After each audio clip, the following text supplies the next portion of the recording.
नमस्कार and welcome to study glows my dear friends. मैं हूं Prashant Mavani. I hope you are doing good. एक बहुत ही दुखद खबर आ रही है ईरान से।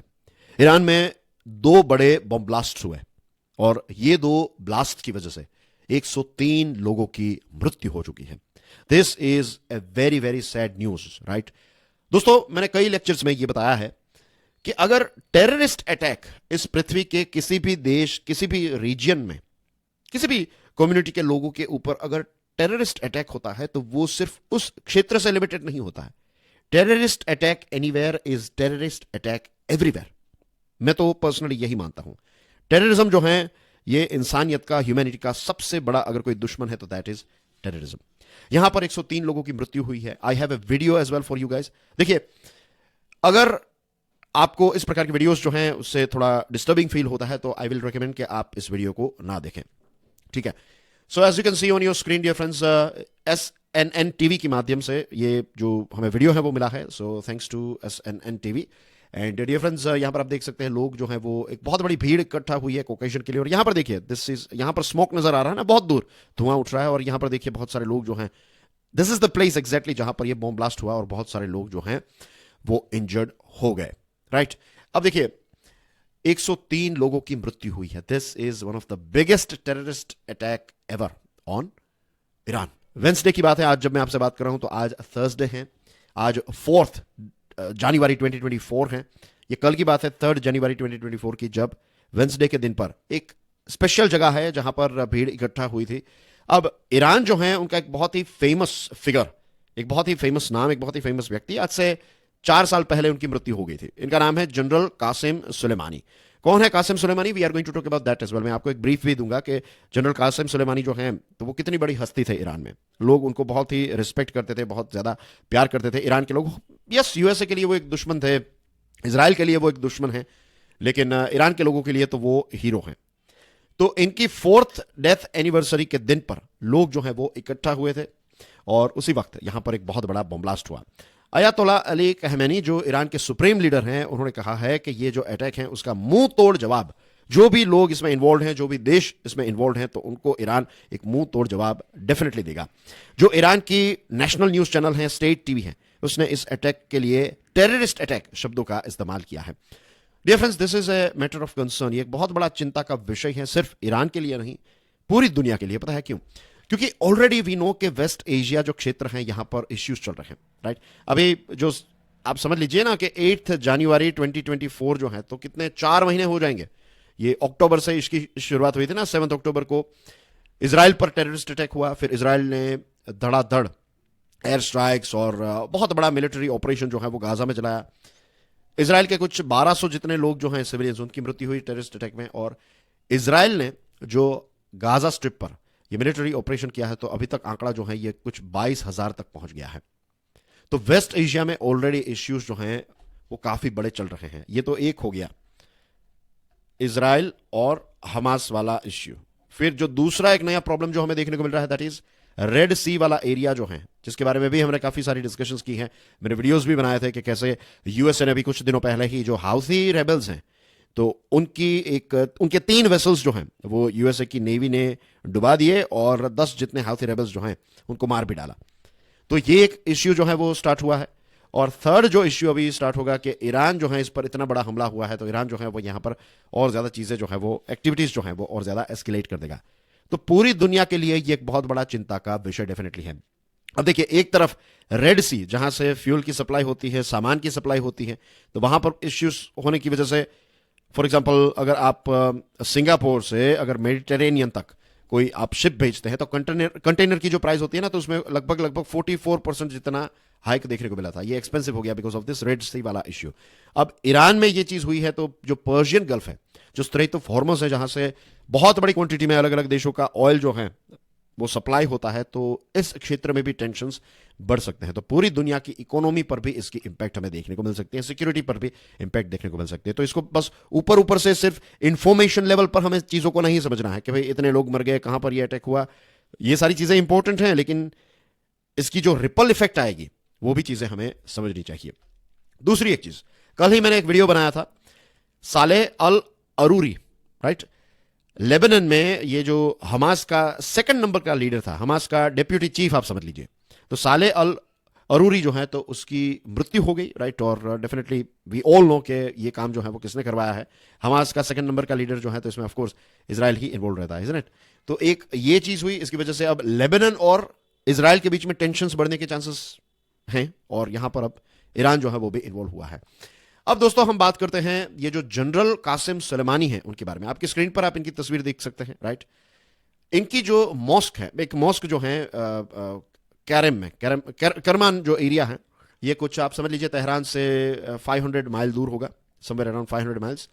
तो साहिब अल जमान मॉस्क जो है तो यहां पर लोग जो है वो इकट्ठा हुए थे, और ये जो जनरल कासिम सुलेमानी है तो इसको यहीं पर दफनाया गया है, उनका जो होम टाउन है वहां पर दफनाया गया है। तो लोग जो है वो यहाँ पर इकट्ठा हुए थे उनको बेसिकली उनको याद करते हुए, और it's like paying a sort of tribute. तो इसके लिए लोग जो है वो यहाँ पर इकट्ठा हुए थे। He is basically general Qasem Soleimani. Qasem Soleimani जो है उनका जन्म 1957 में हुआ था, 2020 में उनकी मृत्यु हुई। और जो ईरान की सबसे deadly Islamic revolutionary guard core IRGC जो है तो उनके हेड के तौर पर उन्होंने एक लंबे समय तक काम किया था, राइट। इसी के साथ साथ जो कुद्स फोर्स हैं, अब कुद्स फोर्स बेसिकली IRGC जो है तो उसका एक ऐसा डिवीजन है जो जैसे मोसाद है तो वो दुनिया के अलग अलग देशों में ऑपरेशंस करता है, जैसे हमारे रिसर्च एंड एनालिसिस विंग है रो, तो वो कैसे कुछ ऐसे सीक्रेट मिशंस जो है वो दूसरे देशों में करती है, वैसे ये जो IRGC है तो उनकी है कुद्स फोर्स। तो ये कुद्स फोर्स के हेड थे, कमांडर थे 1988 से लेकर अभी तक 2020 तक ही वॉज द कमांडर। तो यू कैन अंडरस्टैंड कि he was a very famous person in Iran. और ईरान में तो ये इतने फेमस थे, जैसे हमारे देश में आप समझ लीजिए ना कि जो हमारे नेशनल सिक्योरिटी एडवाइजर हैं अजीत डोभाल साहब, तो वो कितने फेमस हैं, उनको हम हमारे देश का एक हीरो मानते हैं ना, वैसे ही सुलेमानी जो हैं उनको ईरान के लोग जो हैं वो अपना हीरो मानते हैं। और जो आयतुल्लाह कहमेनी है जो नंबर 1 है, सबसे ज्यादा पावरफुल अगर कोई है तो दैट इज आयतुल्लाह। उनके बाद अगर सेकंड नंबर पर कोई नाम आता है तो दैट इज, या फिर नाम आता था तो that was Qasem Soleimani. He was known for his significant influence in the middle east, जो सीरिया और इराक में खास करके आइसिस जो हैं, तो आइसिस को खत्म करने में ये जो मिडल ईस्ट में इसने एक बहुत ही इंपॉर्टेंट रोल प्ले किया था। और इसी के साथ साथ पूरे क्षेत्र में मीन्स इराक के लोग जो हैं, we are talking about Iran, लेकिन जो पड़ोसी देश हैं इराक के भी बहुत सारे लोग जो हैं वो इनको काफी ज्यादा रिस्पेक्ट देते थे। सीरिया में बहुत सारे लोग थे, लेबनान में कुछ लोग हैं, then you find when I say कुछ लोग, I mean to say we are talking about लाखों लोग, राइट। तो उनको काफी बड़ा हीरो मानते थे। सेम थिंग गोज विथ येमन। तो he was a big name.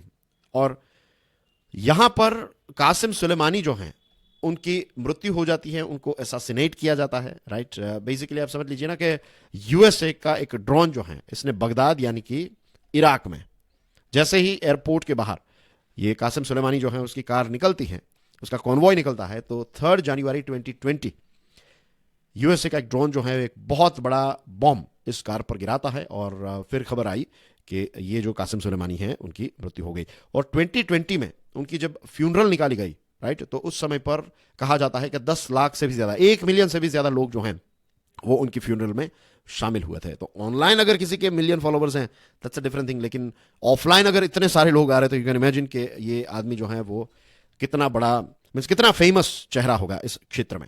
अब ईरान ने ये कसम खाई है कि जिस किसी ने ये सुलेमानी को असैसिनेट किया है तो उसका एक बहुत बड़ा रिवेंज जो है वो ईरान लेगा। एंड एज वी नो कि ईरान के सबसे 2 बड़े दुश्मन जो हैं दैट इज USA और Iraq, sorry USA and Israel, ये 2 जो हैं ये बहुत बड़े दुश्मन देश हैं ईरान के। और अब ईरान जो है वो USA और इजराइल को भी टारगेट करेगा, एंड इनफैक्ट टारगेट कर भी रहा है कि नॉर्थ में जो ये लेबनान है तो वहां से हिजबुल्लाह, फिर हाउथी रेबल्स जो है उनको भी ईरान का ही सपोर्ट रहता है, हमास जो है उसको भी काफी सारा सपोर्ट जो है वो ईरान का रहता है। तो ये इस प्रकार की एक डर्टी गेम्स जो है ये देशों के बीच में एक लंबे समय से चल रही है। और USA और ईरान के बीच में भी अब एस्केलेशन जो है, टेंशन जो है वो और ज्यादा बढ़ सकते हैं, particularly I would say in red C, right. ये जो ब्लास्ट हुआ तो इसमें 211 लोग इंजर्ड हुए हैं। अनफॉर्चुनेटली बहुत सारे लोग जो इंजर्ड हुए हैं उनकी सिचुएशन काफी क्रिटिकल है। तो अभी जो 103 लोगों की मृत्यु का आंकड़ा मिल रहा है ये आंकड़ा और ज्यादा बढ़ सकता है। हुआ ऐसा कि 2 बैग्स थी, जो बिन बैग्स होती है ना, तो ऐसी 2 बिन बैग्स में बॉम्ब्स जो हैं उनको प्लेस किया गया था। और जो वहां की चैनल है उसका कहना यह है कि the perpetrators of this incident apparently detonated bombs by remote control. Remote control के माध्यम से एक के बाद एक बॉम्ब जो है उनको ब्लास्ट किया गया। और दो बॉम्ब्स के बीच में कुछ लगभग समझ लीजिए 10 मिनट का फासला था। और जो आई विटनेस है उन्होंने ये कहा कि हम चलकर जा रहे थे ये सिमेट्री की तरफ, और अचानक एक कार जो है वो रुकती है और कार में से एक वेस्ट बिन जो है उसको वहां पर किसी ने ड्रॉप किया, और उसके बाद कुछ समय के बाद ही एक बहुत बड़ा बॉम्ब ब्लास्ट जो है वो हुआ। प्रेसिडेंट इब्राहिम रेजी जो ईरान के प्रेसिडेंट हैं उन्होंने ऑफ कोर्स इस दुर्घटना की निंदा की है, और उन्होंने आज का जो दिन है वो ईरान का नेशनल मॉर्निंग डे तौर पर डिक्लेयर कर दिया है। दुनिया की बात करें तो दुनिया के भी बहुत सारे लीडर्स ने इसकी निंदा की है। फॉर एग्जांपल यूरोपियन यूनियन ने इस टेररिस्ट अटैक की निंदा की है और कहा है कि इट्स वेरी शॉकिंग कि सिविलियन डेथ्स और इंजरीज हुई हैं। यूरोपियन यूनियन ने यह भी कहा है कि जो भी पर्पिट्रेटर्स है, जो भी लोग इसके पीछे हैं, तो उनको हमें अकाउंटेबल मीन्स इट्स इंपॉर्टेंट कि उनको हम अकाउंटेबल ठहराएं, और जो इंजर्ड है, जो विक्टिम्स हैं, उनको न्याय मिले। रशिया जो है, रशिया के व्लादिमीर पुतिन साहब ने मिस्टर रेजी और मिस्टर कहमानी जो है तो उनको लिखकर कहा है कि the killing of peaceful people visiting the symmetry is shocking in its cruelty and cynicism. और इसी के साथ साथ जो इराक है, जो ईरान का पड़ोसी देश है, तो उसने भी ये जो अटैक हुआ है तो इसकी काफ़ी ज़्यादा निंदा की है। So this is very very shocking, and as you know कि अब इसके बाद चीज़ें जो हैं ये और ज़्यादा डेंजरस हो सकती हैं in the geopolitical platform. That's basically everything from my side dear friends. ये कोर्स अवेलेबल है लिमिटलेस लीडरशिप, ये मेरे द्वारा ही डिज़ाइन किया गया है। इसके साथ जुड़ी हुई सारी डिटेल्स आपको हमारे मोबाइल ऐप पर मिल जाएगी। डेमो लेक्चर्स भी अवेलेबल हैं। आज ही डेमो लेक्चर्स को देखिए एंड अवेल कीजिए इस कोर्स को, क्योंकि जितने भी सपने हैं, जितने भी गोल्स हैं, उन गोल्स को अचीव करने के लिए क्रूशियल, एक बहुत ही इंपॉर्टेंट स्किल जो है दैट इज लीडरशिप की स्किल, राइट। चाहे इंडिविजुअल लीडरशिप की बात करें, सोशल लीडरशिप की बात करें, प्रोफेशनल, पर्सनल, हर एक क्षेत्र में लीडरशिप जो है वो एक बहुत ही इंपॉर्टेंट रोल प्ले करती है हमारे जीवन में। You can get in touch with me via these social media handles. Thank you very much. God bless you all. जय हिंद।